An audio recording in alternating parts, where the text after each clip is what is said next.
sequence, the beginning of the production, because we'll see what the game looks like and we'll be inside the story. A lot of discussion about the shots, how we are going to present this is a video game, is the player to know where he has to go and the objective of each scene. It's also to close the loop and begin with this scene, and when you know the end of the game was something we really wanted to have, so we can see all the FX, the Thomas, here you can see a lot of his work, all the particles, the tornado. We took a lot of time to work on this tornado, because when you're working on an episodic game, it's important to still hook the player from episode 1. So that's the kind of discussion we had about the rhythm, to when should we put something that has a bit more impact and that feels something that shows the player that there is something bigger. So this introduction was a bit like that. We wanted in Life is Strange the player to always know what Max is knowing and to just be with her. At this moment, Max doesn't know where she is and the player doesn't know it either.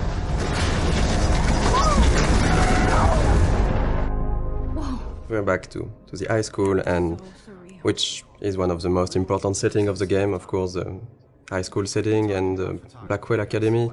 High school is something where the player will feel comfortable because he knows it, but the transition from the cliff to there is the twist of having something really different, and that should hook the player to say, oh, it's not just a teen story, there is more to it. And then, of course, we can go much over than that and twist it and change the characters. But it was an interesting starting point creatively.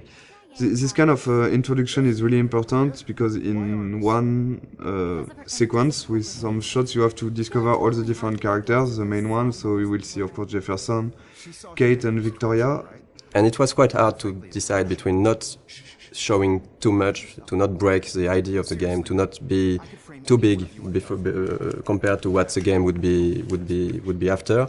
There is a lot of themes of big ideas on the game, and of course photography is one of it, because photography is still a way to look back to the past. It's linked to the theme of rewind and time manipulation and nostalgia, and that's one of the reasons why Max came back to Arcadia Bay to attend this photography class.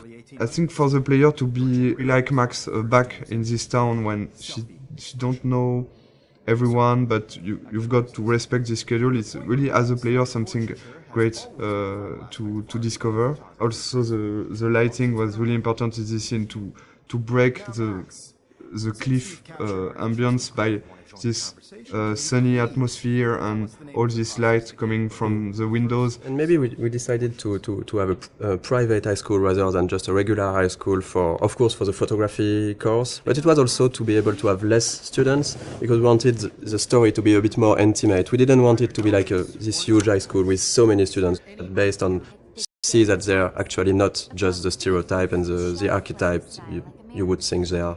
This is still a perfect example of how episodic is hard, because if you look closely at this poster, there is a mistake on it. It says that the exhibition takes place in the De Young Museum of Art, when actually it's not that in episode 5, it's the Zeitgeist Gallery. We have a really great community, so thank you guys. And people found out this mistake, and yes, it is a mistake. It's when in episode 5 we found out that we couldn't be a museum, it was too big, so it has to be an art gallery, so we changed the name, and yes, there is a mistake like this in episode 1. How cute I looked yet. I was about to. Welcome to the real world. We really wanted to have this feeling of being part of a whole high school. So it means a lot of people, it means bullying, it means difficulties when you're a teenager in this kind of world. And showing the different cliques and different kind of teenager. I think a lot of players love this introduction. The use of music here is really important. Is as Max feels insecure in this atmosphere, we wanted her to isolate, and the music is a great way of isolate yourself when you just want to be on your own. And so since the beginning of the game, we were working with licensed tracks, licensed music. We test when we testing and prototype some scenes. We put some licensed tracks from artists we love, and Scene Matters was one of them. And when we asked Jonathan Morali, who is the lead of Scene Matters, if it's possible to use his music, he's a gamer, so it was really happy to have this new experience, and for us it's just incredible to work with him. And this kind of editing is really difficult to do, because you have to to choose the important moment in a song and to choose the right images. Because our writer Jean-Luc has written many scenes built around music. The edit is based on the music. It's not the other way. The music is really important in the game. It explains a lot about the characters because the choice of the music, the choice of the artist means a lot. For example, Chloe won't listen to the same artist as Max. For the anecdote, for this guitar part, we asked the lead singer of Sin Matters to take his guitar and to play on top of Gonzalez's song in a clumsy way to be sure that it would be like Max playing guitar.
Okay, so the objective of this scene was to go into the bathroom.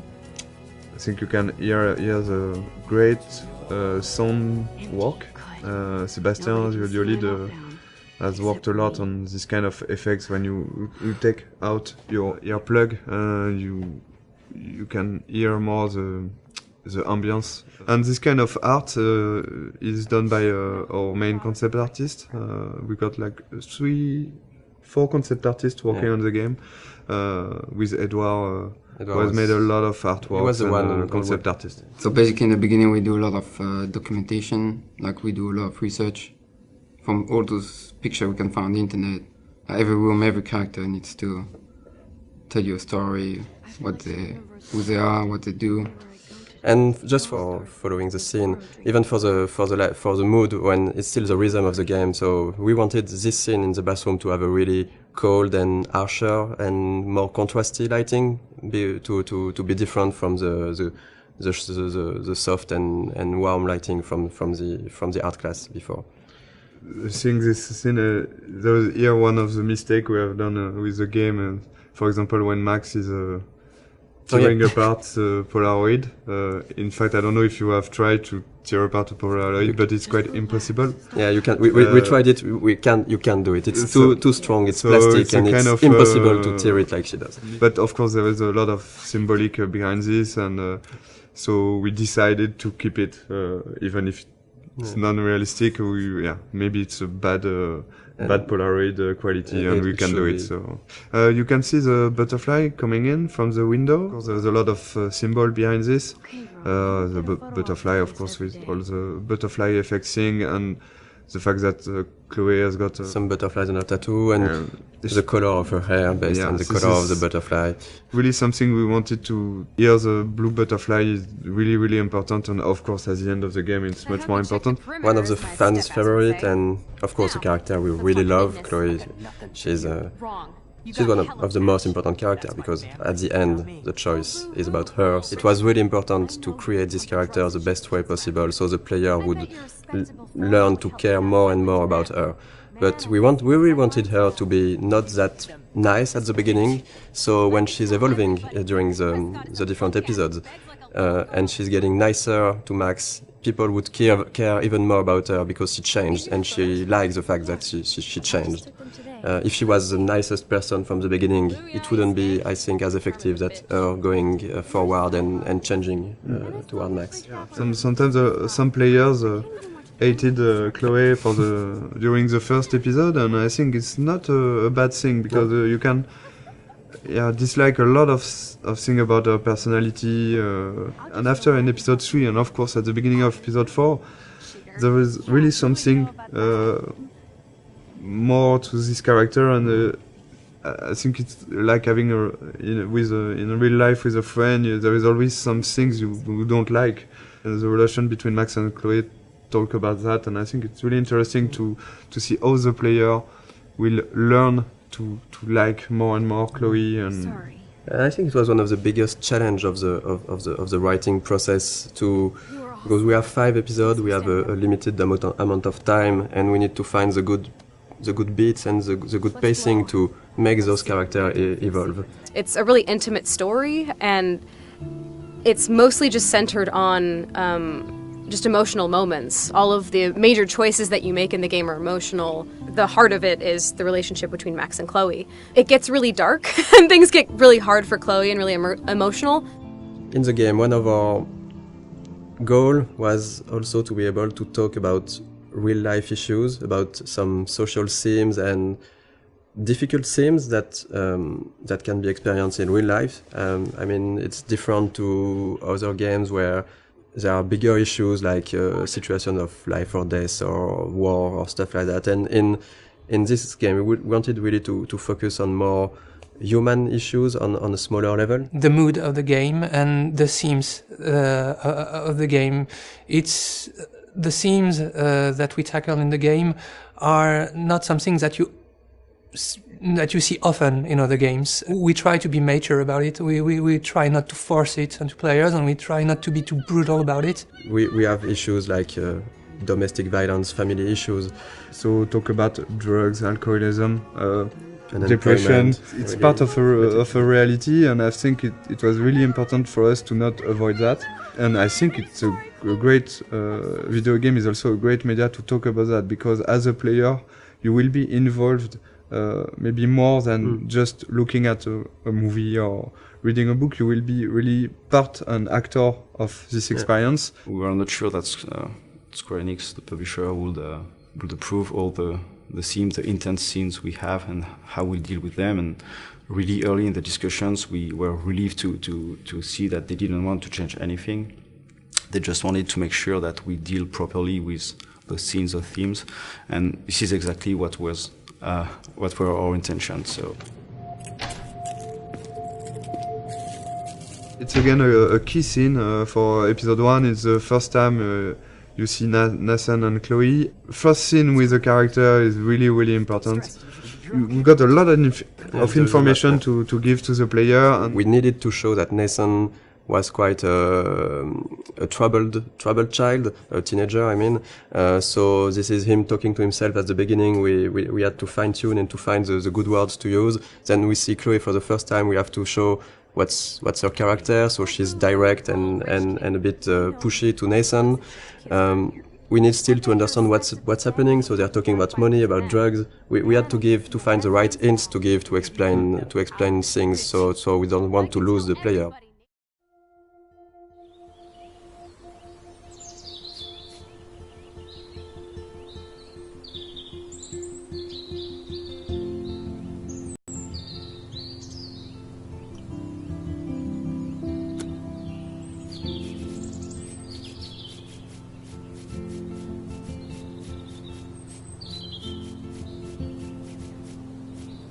you.